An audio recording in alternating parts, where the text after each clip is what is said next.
Iha-harvest natin to guys, oh. Hindi ko nakuha noon guys nung maliit pa sila. Tingnan nyo kung anong nangyari. Hindi ko na na-transfer guys, wala akong time. Nag-busy tayo guys. So iha-harvest natin. Pwede na yan, ihalo natin doon sa uulamin natin. Or ihalo ko sa soup. Yung iba. Okay, saglit lang guys. Every time. Pagagaling ko lang doon kina angkol. Tatanggal ko kasi gabi na. Gagabihin na tayo guys.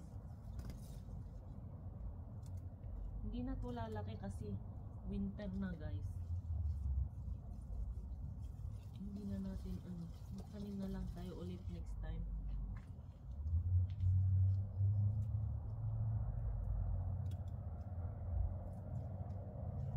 Kasi masisira, baka masira pa. Wala na tayong titikman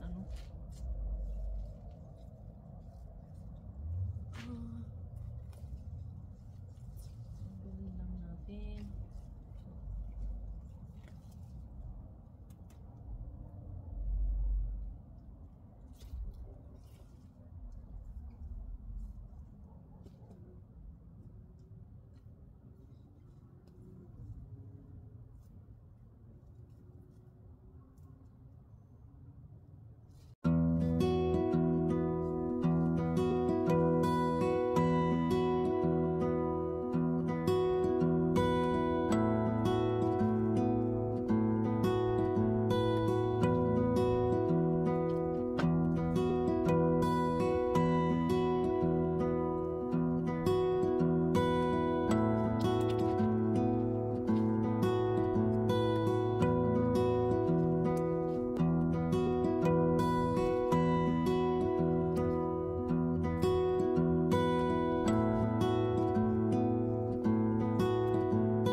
Ayan. Oh, di ba? Di maganda siya, guys.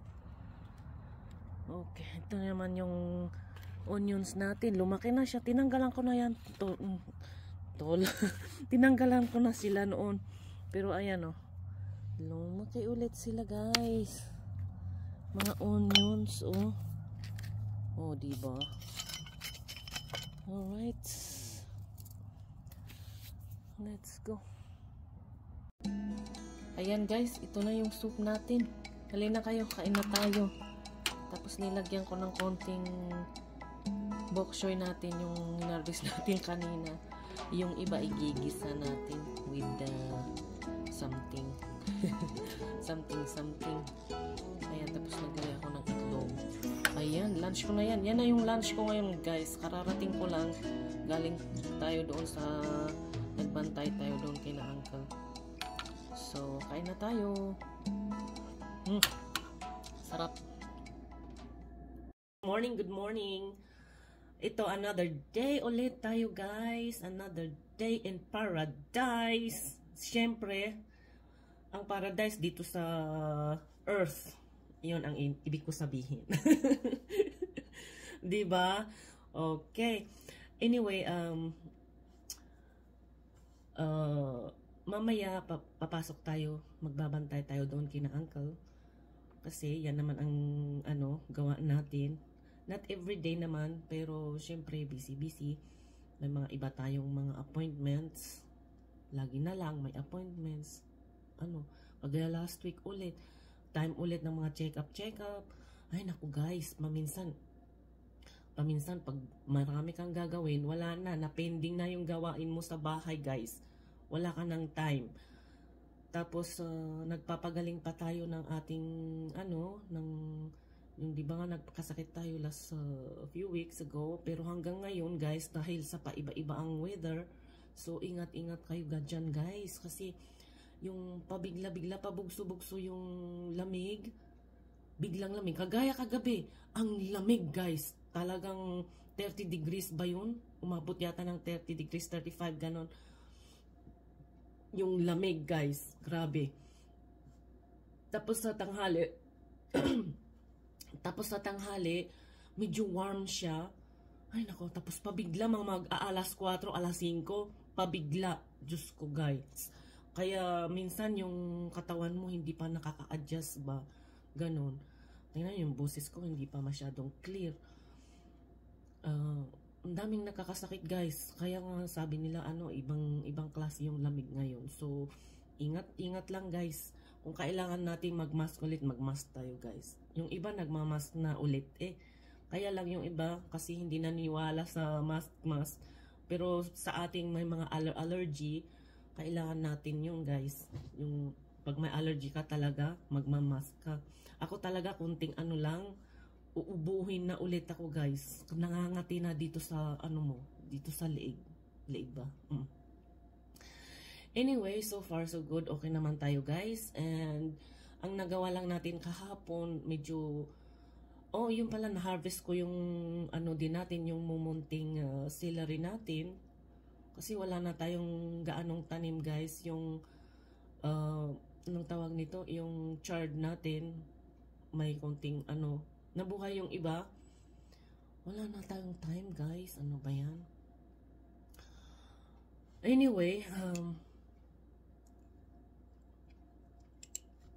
ito nga pala nagchatcha ako. Herbal tito yung anong tawag nito?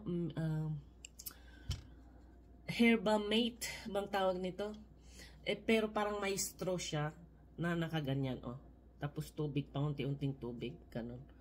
Kaya may straw. Parang metal straw to guys. Parang na rin ako. Yan yung parang pang tsaa nila ni na Jojo. Inasanay na rin ako guys. Yan na rin ang chinatsa ako. Tapos nilalagyan ko na rin pag yung parang gusto mo talaga yung pag hindi ka pa magaling yung yung medyo barabarado pa yung sa lalamunan mo guys. Ayun, talagang warm water lang talaga guys. Kasi minsan pag naggagamot ka everyday, ay nako guys, pangit din. Baka may sisiraing ibang mga mo sa loob. So iniiwasan kong maggamot everyday guys. So ang ginagawa ko lang yung warm water, tapos pag minsan yung pag marami kayong luya, yun mas maganda yun guys. Tapos yung lemongrass, may lemongrass naman tayo. Ayun, yun ang itsaa guys. Mas better pa sa sa gamot. Anyway guys, ayun na nga. Ang ginawa ko lang kahapon, yung nag-harvest lang tayo ng parsley. Hindi ko na ituloy paano yung sinasabi ko guys. Bahala na kayong mangunawa. Yun, hinarvest ko na yung parsley natin kahapon, yung mumunting parsley, pero hindi ko pa nagawang salad. Nilagay ko lang sa ref kahapon, tapos ayun nga, tapos ngayon didiligan natin ng konti. Kasi kahapon hindi ko pala nadiligan kasi time to go na kahapon, wala nang time. Kasi pag umaga, pag may gagawin kang umaga, tapos tatawagin ka bigla guys. Kasi minsan sina uncle may mga empleyado sila doon. Pag hindi nakapasok, doon lang kami pumapasok, ganun. Hindi naman kami permanente doon na na helpers, ganun. Nag-helpers lang tayo guys, helpers lang. Tulong lang. Kasi minsan may mga datihan ng mga empleyado nila doon. Kumbaga, nakakahiya din. Oo. Siyempre sa tagal na rin nila doon, ayaw din nila uncle na na sisantehin ba? I mean, anong tawag doon?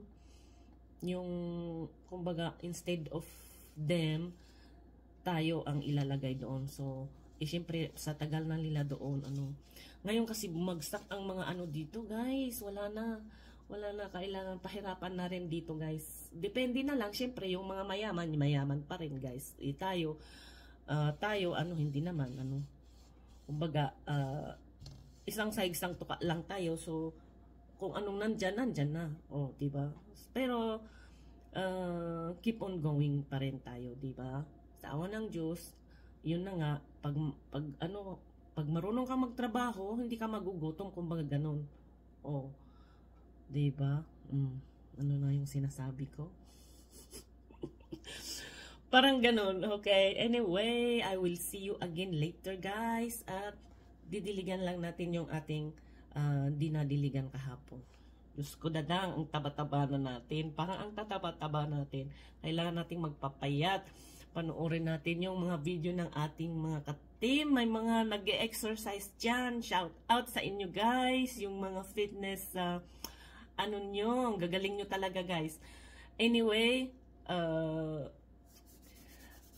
I'll see you later and ciao! Ayan guys, nag-yellow na sila ulit guys, kasi taglamig na. Yung iba maganda pa rin, pero okay lang, konti-konting gulay. Gagawin ko mamayang gabi siguro yung na-harvest natin. Konti lang yun, bibili na lang ng ihahalo.